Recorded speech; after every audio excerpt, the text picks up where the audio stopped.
So let's turn to this real quick. So with everything happening with Trump right now, so he's in. I just saw it today. He was in the Oval Office. He's talking to Biden and stuff. They're shaking hands, kissing each other, making out. Everything's all good now.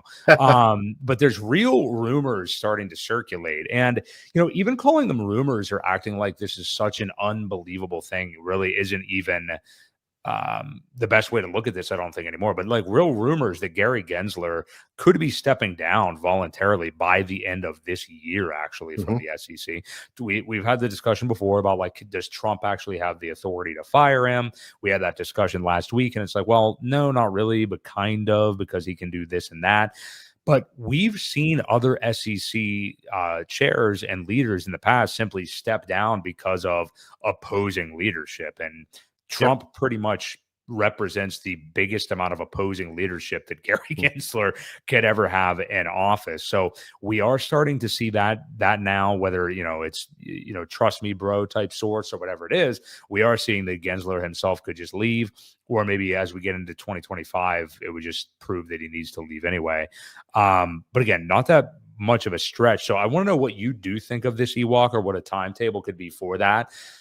What it could mean, obviously, for the case with Pulse Chain and the corrupt SEC, which is already looking pretty good. But how huge would this be for crypto overall? And how do you, like, if we were betting on it, what do you think the SEC reform would look like? I mean, we've had multiple politicians lobbying for like a reformation to where it's just a panel without a leader. We've had speculation of Hester Pierce taking over, all kinds of stuff. So yeah, what do you think in terms of the likelihood of Gensler obviously being gone, and then how they could reform the SEC anyway? Yeah, shoot, I wish I would have written it down, because I did see a name that was floating out there, and it wasn't Hester Pierce. It wasn't anybody that we thought it may be. It was somebody different that would probably be heading up the SEC. I do put a timetable on it, probably the end of December, the end of the year, a couple weeks before, whatever. Totally see him stepping down. He knows that he's not wanted. He doesn't want to be, affiliated. Obviously, when the roles change in January, he would be gone pretty much anyway. He would have somebody else appointed to that position. So I think he'll bow out somewhat gracefully. And I don't think it was Matt Gaetz either. No, he was just saying Matt Gaetz is the attorney general. He was just assigned. Gotcha.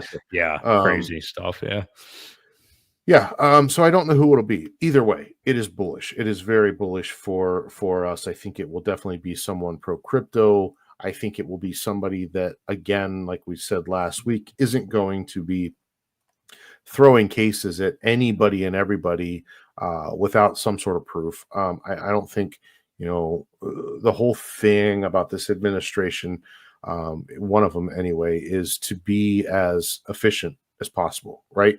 Let's not waste a bunch of tax dollars on corrupt cases that basically they're not worth it. They're baseless facts from the start, just to try and get extortion money out of some of these crypto. We want the regulations to help facilitate the companies that do want to start here. It's one of the big things that Trump's always been a fan of, is starting business here in the United States. So I do see some positive regulation coming out to where we can get some of that, right? We can start building some good businesses, and hopefully, that will carry on even down the road, once people understand that it is good. It's good for technology. It's good for the economy. It's good for, maybe not for the banksters, but at this point, those people need to kind of share the wealth and expand on the different types of money out there. So I think it's good. I hope that there is a board appointed, and not just a chairman. But we'll see. I think we'll have somebody favorable as the chairman anyway, if that's the way they decide to roll. Yeah. Yeah, I'm with you there. Another angle of this is so Trump is already talking about like having a pro crypto cabinet. And again, people have been comparing his cabinet picks the last week to like watching the NFL draft and stuff like that, which is kind of cool to see. We saw Matt Gaetz today. We saw Tulsi Gabbard. There's been all kinds of different announcements. But to these points, and Elon obviously already being a crypto guy, officially does actually launch the Department of Government Efficiency, aka Doge. Yeah. Which what's funny is like that is like a perfect name for what the department is anyway, and he was just able to fit the Doge acronym in there. I mean, like, my God, who would have thought like that we literally now have like a government agency that's headed up by Elon Musk that is the acronym of a top 10 crypto token that he is behind. And we have to kind of show this too. There's the Doge chart since election day as well. Just kind of fitting, right? That people were front running it. Right here's the fifth. So yeah, it's done a nice little where are we at here? It's done a little 185% increase, almost a 2x since election. Yeah.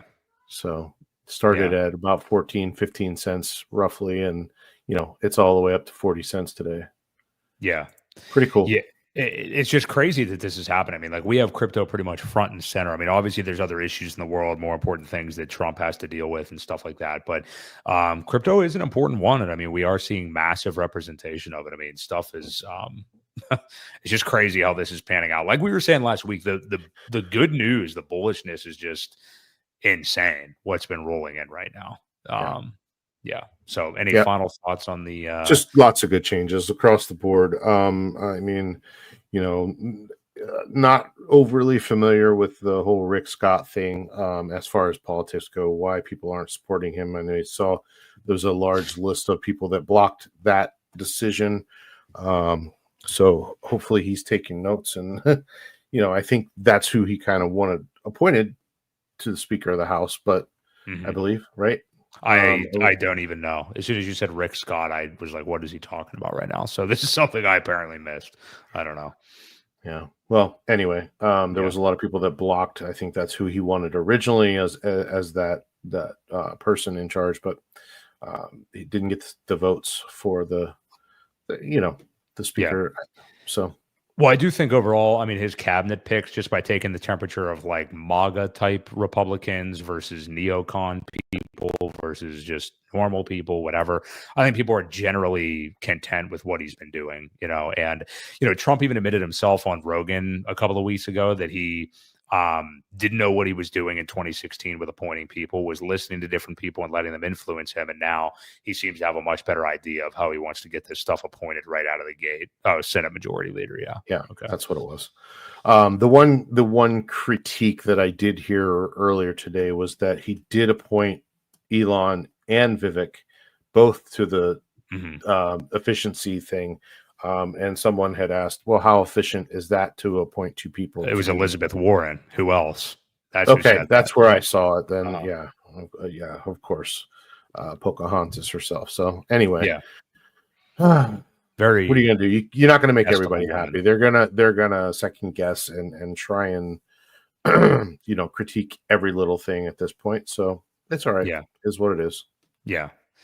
Yeah, I'm not sure who's out there really voting for Elizabeth Warren still, but somehow she just won an election again. So what are you going to do?